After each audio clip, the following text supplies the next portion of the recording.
I recognize the member for Saskatoon-Nutana. Thank you very much, Mr. Speaker, and I have to say it's my honour to have the privilege to rise for the fourth time already to reply to a throne speech from this government.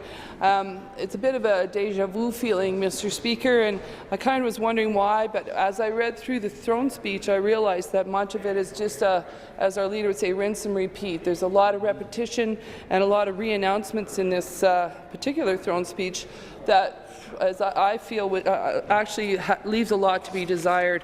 You know, when I always sort of go to the internet to see what exactly are these procedures that we're going through here, and what we know from Wikipedia and Google, which is kind of the go-to source for me. The idea of a throne speech is introduce the government's agenda for the coming session. Right. Sadly, I don't think there's much in this throne speech that tells us exactly what new ideas and fresh thoughts that this particular government has. The throne speech is supposed to outline the legislative program of this government. If you look in this throne speech, you will find reference to new legislation only on 2 pages, and I think how many pages is this throne speech? I think we got up to 20 pages, so there's only reference to legislation, excuse me for my cold, Mr. Speaker, on 2 pages out of 20. So there's not much of a legislative program that we can look forward to coming from this government either. The other thing that's suggested in much of the literature on the role of the throne speech in Westminster legislative assemblies is that it should identify initiatives that the government intends to use to accomplish their goals. Well, first of all, try and find the goals of this government in this throne speech. I've identified a few, and as I go through it, I will point those out, but there weren't a lot of goals in this throne speech, and I would suggest there's a paucity of initiatives as well. So overall, I'd have to say that as I went through the speech, I found it to be very uninspired and quite flat. To be frank, Mr. Speaker, there's a lot of recycling, there's a lot of re-announcing. There are a few new things in there, and that's what I'm going to focus my comments on today. But overall, I would have to say I felt deja vu, and I think there's a lot of reason for that, as I'll point out in my comments. On page 3, the government talks about one of its goals, and again, this is almost a platitude. It says it's going to work hard to keep Saskatchewan strong. That's a very trite statement, Mr. Speaker, and I think what underscores that is what strength really means. And I think when you look at the definition of strength, strength is always determined by the weakest links.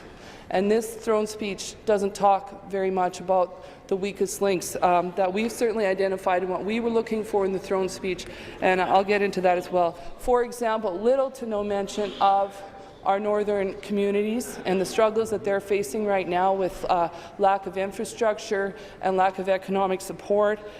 Certainly very little discussion about affordability and the problems that a lot of the people in my riding are facing. When you look at the number of seniors that are on fixed incomes who are facing such a big hit with the cost of living in the last few years, I'm really worried about a lot of the people in my riding. In fact, right across from my office, Mr. Speaker, there's an apartment building called Nutana Towers, and that was at a building that was owned by some local people for 30 years, and there were seniors in there on fixed incomes and on social assistance who were living in the community and doing their part. Now that building has been sold, it's been gutted, and every single one of those folks that were on fixed incomes had to leave the riding. They can no longer afford to live in their home of the last 30 years, and I just find that that's really troubling. When you look at the Consumer Price Index in Saskatchewan, since 2009 alone, the cost of living has gone up over 12%. The cost of food has gone up over 15%. The cost of shelter has gone up over 15%. And that's since 2009, Mr. Speaker. If we went back even more, it would be much higher. But the concern I have is that the income that these seniors are living off of has not gone up at all. Or negligibly. It hasn't gone up by 15%, and they are now using a lot of their income to pay for their accommodation, and I think that's really, really disturbing. When we were in Lloydminster a while back, we met with the Métis Housing Authority in Lloydminster, and they're very concerned about their housing units and the affordability of those housing units, particularly because the federal funding, we know the federal funding is disappearing. It's being grandfathered, and pretty soon these housing authorities are going to be in desperate straits, and they're going to have to double, if not even higher, raise the rent for their tenants, which means many of their occupants will no longer be able to afford to live in those units. They're very proud of the units that they have, and it would be devastating to see them have to evict some of their tenants who are working very hard to get their lives together and put together a life together for their children. So these are the things that we don't hear about in this throne speech, and I think it's very concerning. I do want to speak, though, with great appreciation and thanks to this government for its announcement that it will introduce a poverty reduction strategy. That's a critical piece. It's one that we've been calling for some time. I applaud their efforts to work with groups like Upstream and Dr. Corey Newdorf from Saskatoon, who are strong advocates for this kind of strategy. I also want to quote a little bit, just to give some more detail about the work that Upstream and Dr. Ryan Miley does. It's really important work, and we're very proud of the work that they do. And in fact, one of the pieces was written, it's the Comprehensive Poverty Reduction Fact Sheet. It was written by Charles Plant from Upstream, who's one of my constituents and a supporter.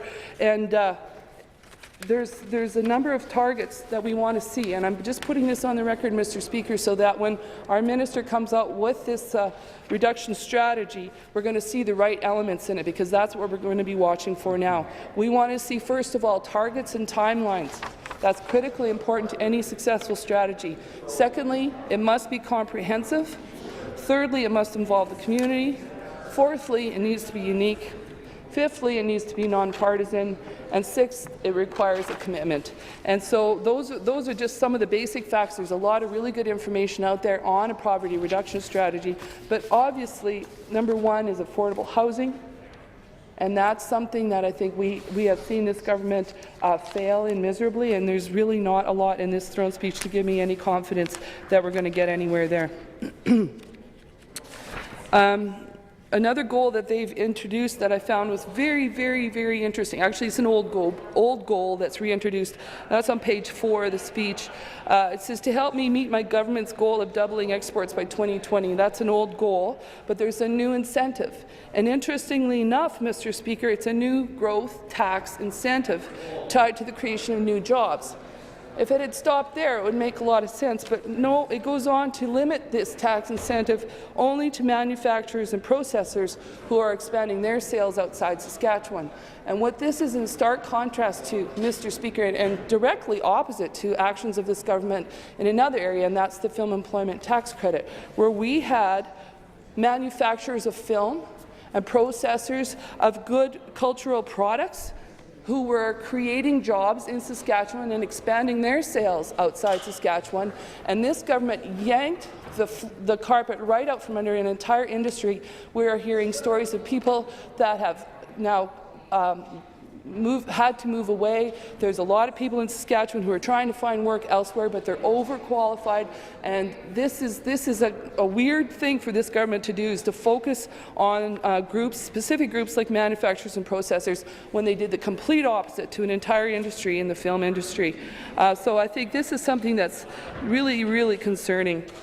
They go on to say on page 4, just a couple comments here, the government's going to undertake trade missions. Well, Mr. Speaker, governments have been doing that for decades, so I'm not sure what's new about that. They talk about the Saskatchewan Trade and Export Partnership. Well, that was introduced in 1996, Mr. Speaker, so that's not new either.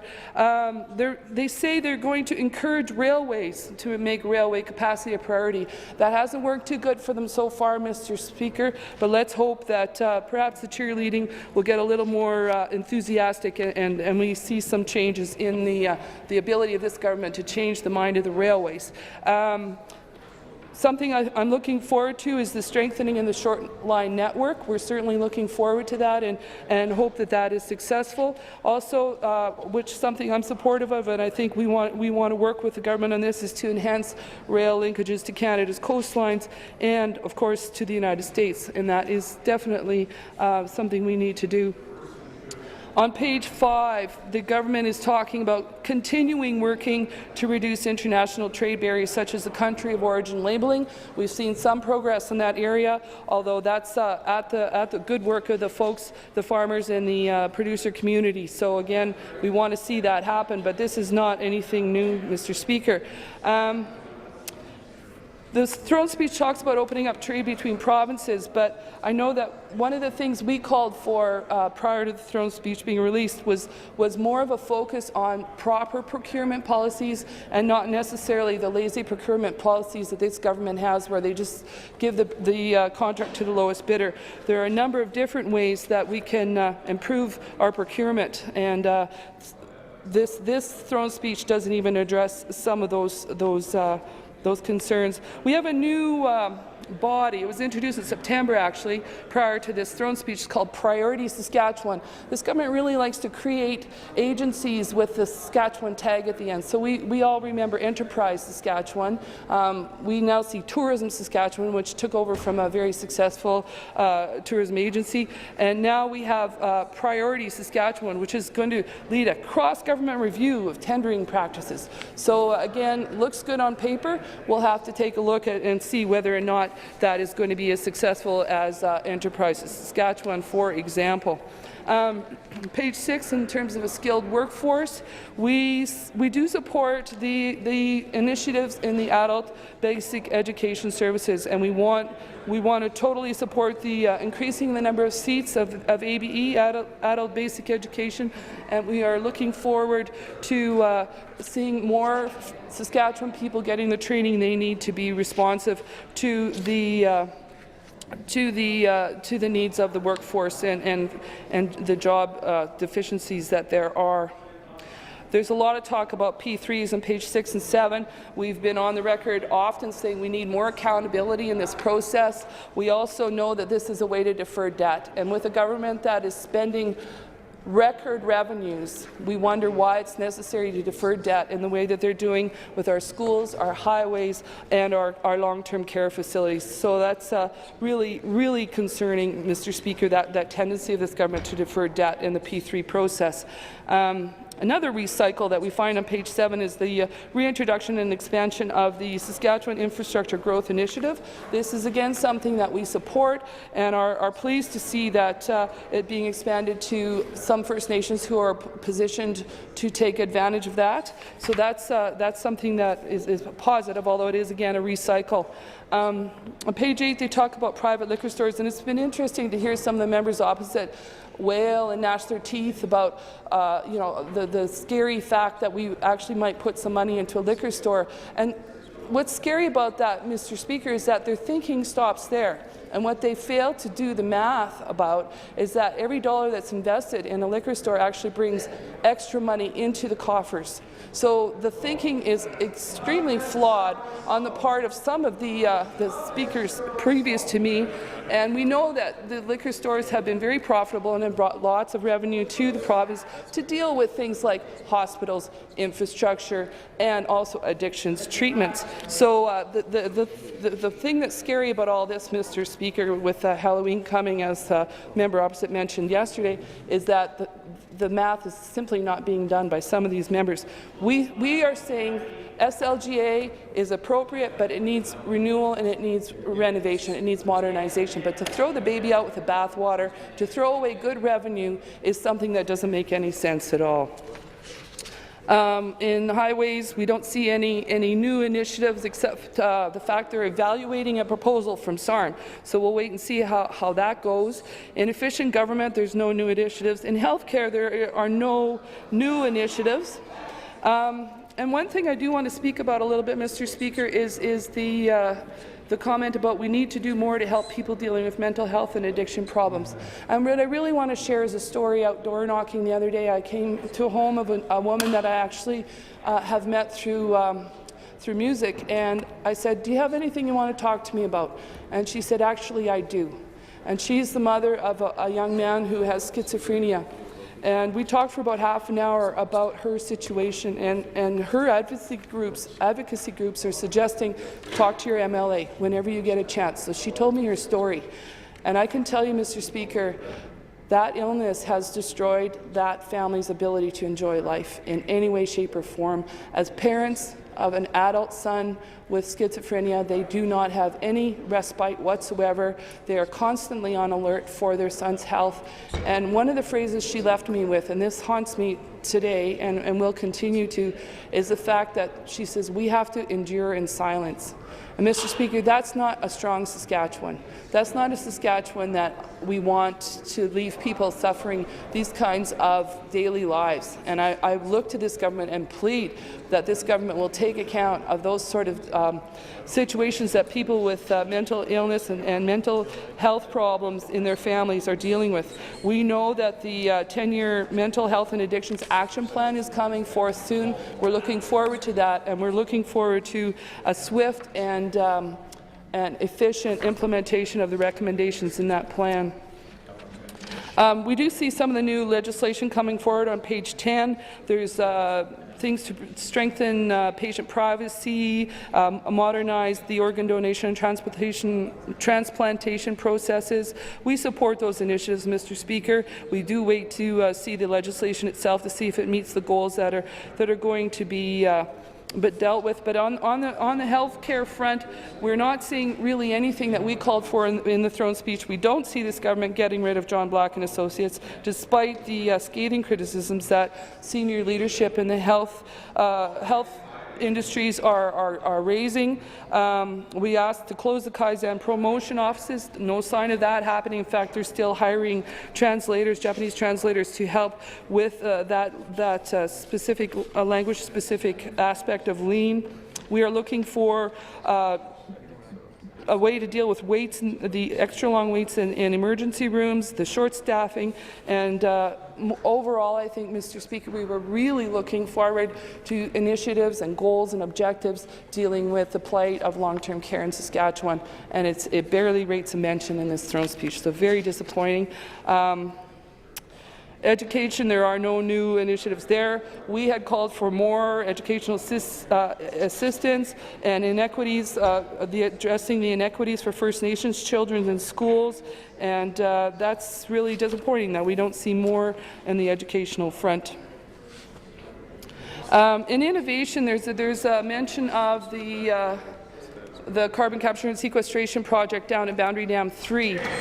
We know that this has been an incredibly expensive project, and it is going to deal with less than 2% of the emissions that this province is currently creating in carbon. We'll be asking more questions about that, Mr. Speaker, but really, we're not sure. First of all, it's not clear to us who owns the technology. Apparently, this technology is now owned by Shell, or one of its subsidiaries. We're not clear what kind of deal this government got in terms of the sale of the liquefied carbon to Cenovus, but all indications point that it's actually, we are selling it for a song, and we're losing out a lot of money on the sale of the liquefied carbon. And then finally, well, we don't own the technology itself, so we've put $1.5 billion into a project that we don't own and that we're underselling for profit in the long term over the 20-year period. So we're just starting to gather some of that information, but we're really not sure what's going on there, and we're going to be asking a lot of questions. We also are concerned about the deal with Northland Power. As we see prices drop, we see oil now under $80 a barrel. You don't hear much about that from the government. We know that natural gas is bottom of the barrel prices right now. So how's Northland Power doing, and what are we paying actually for the power that they're producing? We have a number of questions in that area that we'll be looking for answers to. In agriculture, again, there's a page on page 14 that sets out some of the accomplishments of our producers, and that certainly, as my brothers are farming and they had a good year, we're very proud of our producers here in Saskatchewan, and we want to wish them the best and hope that they are able to continue their exports and increasing the exports to the rest of the world, and that we will continue to feed the world. What's really interesting, though, is that Saskatchewan's going to host a Transportation Market Access Summit in the next few weeks. But, Mr. Speaker, no one from this government even showed up at the summit that was held last year. So I just don't get the actions of this government sometimes. It just doesn't make sense. There's a number of initiatives and legislation identified under the heading of safe communities. Again, we support the hub model of crime prevention and are pleased to see it being expanded to Meadow Lake and Melfort. Those are certainly that's good news in this speech, and I think an initiative that's worth supporting. And in social services, we see some goals here. The one goal that I think is a goal that any government will want was to ensure all children in the province can live with their families in safety. And we see an initiative here that there will be a review of child welfare legislation, and we see that there will be legislation introduced to strengthen the Child and Family Services Act and the Adoption Act. And that's certainly goals that we think are a laudable goal, a laudable initiative, and certainly laudable legislation. Again, devil's in the details as always, Mr. Speaker, so we will need to make sure that the legislation actually meets the goals and the initiatives that are stated here in the throne speech. Again, I talked about this earlier, but it's worth mentioning again the poverty reduction strategy and the work that's being done by Upstream, led by Dr. Ryan Miley from Saskatoon and Dr. Corey Newdorf from Saskatoon.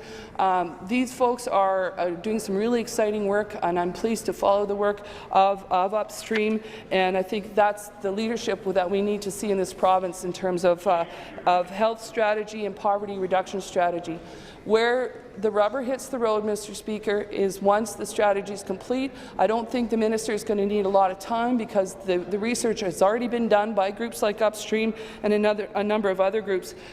The issue is putting meaning into the strategy, and that is going to cost. And we need to see a commitment from this government to make sure that affordability of housing, for example, is not such a nightmare for people who are struggling. And I really need to mention one of my constituents, Mr. Speaker, who's going through a terrible time right now. He was a victim of a hit-and-run accident with a drunk driver, and actually had a head injury and is unable to work. He suffers from a number of trauma-related mental illnesses right now, and has a really hard time sorting through the paperwork and the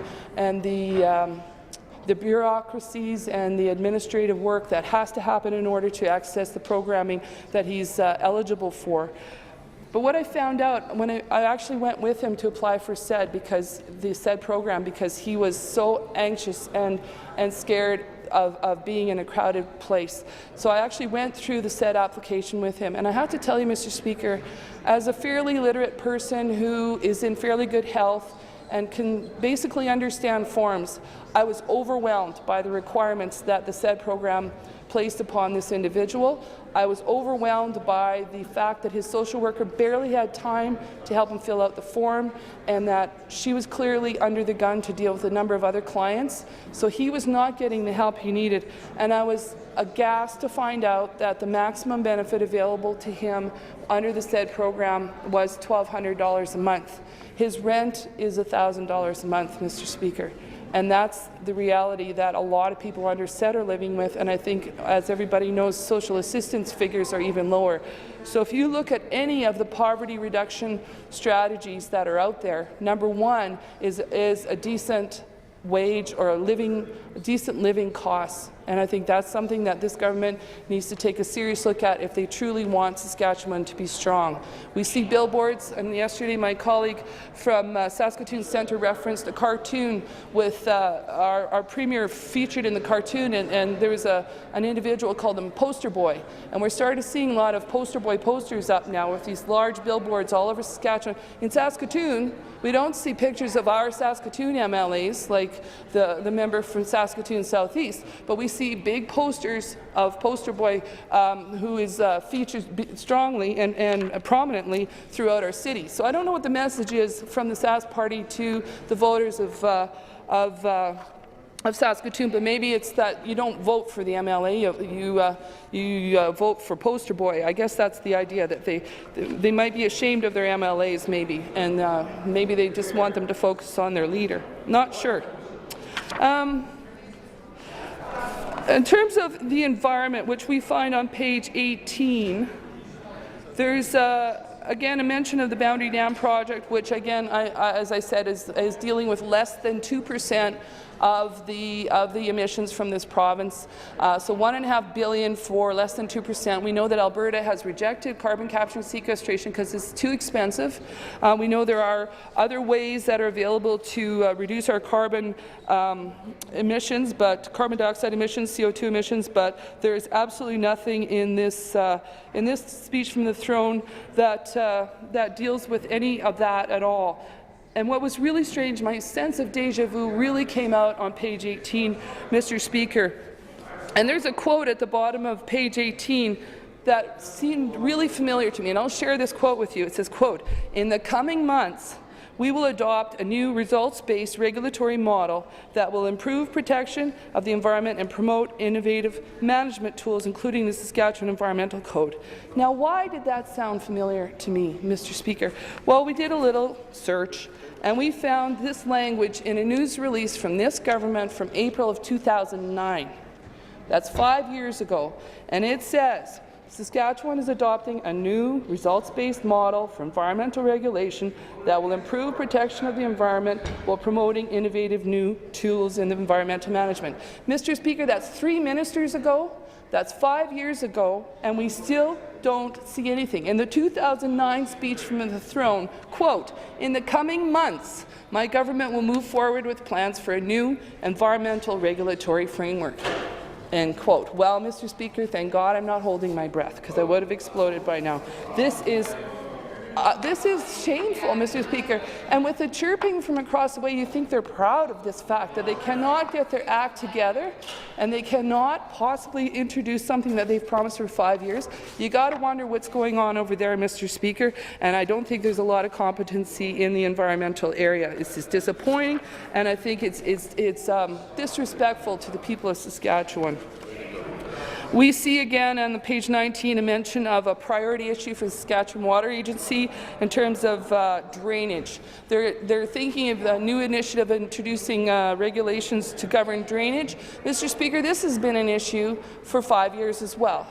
And we have a fairly robust Water Act already that has a number of provisions in it, but Sask Water Agency, I'm told, is not even staffed sufficiently to be able to deal with the backlog of complaints they currently have. So the frustration in the farming community, I was out and about in Yorkton area and down south this summer, and there are a lot of tensions and frustrations, and this government has been dropping the ball, including the former Minister of Agriculture. I was in his riding this summer, and his constituents tell me that he is not to be seen and not to be heard on this issue, which is very, very disappointing. He's letting down his constituents, and I think this is something that this government needs to start paying a lot more attention to, and actually have a plan, and actually deliver the plan, and actually act on it, instead of all these platitudes like we see on this environmental code that was promised 5 years ago, and we still don't see it. It's really shocking. Mr. Speaker, I feel, you know, the privilege and the honour of being able to rise in this House and comment on the throne speech. I think that's part of the value of our democratic system. We've seen some challenges to democracy in the last week or so, and some threats to our democracy, but I think through debate and through open discussion, I think we really need to we will expand these ideas and bring home to the people of Saskatchewan a better society and a better world. Mr. Speaker, I believe the people of Saskatoon-Nutana, my constituents, deserve more. I want to thank all my constituents. I would also like to thank my families, my supportive sons, and my supportive exes who helped me on the home front. I want to thank my network of friends who are also there for me when I need them, and the cultural world that gives me so much joy and pleasure in terms of music and performance. So I think, on a balance, I'm able to present keep myself healthy and also do the job that we're asked to do here in the legislature. I want to thank my outgoing constituency assistant, Deb Aiken, who just took leave on Friday to have a baby in a couple weeks. So we're very excited about this new baby coming forward. And I also want to thank my current constituent assistant, Mr. Cody Genie, and some of you will remember him as a legislative intern here in the legislature. So Cody's already hard at work for me doing research and bringing forward some of the issues of Saskatoon-Nutana. We know that people in my riding, the seniors and the students, deserve an affordable place to live.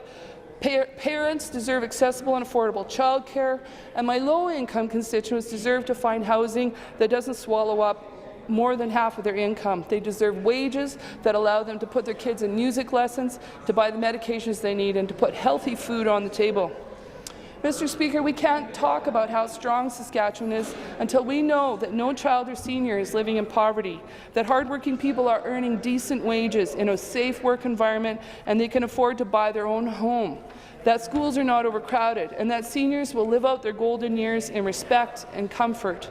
That's the strong Saskatchewan we want, and we will continue to challenge this government to focus on the things that matter to Saskatchewan people. This throne speech is a disappointing, backward-looking failure. My Saskatoon-Nutana constituents deserve better, and the people of Saskatchewan deserve better. Thank you.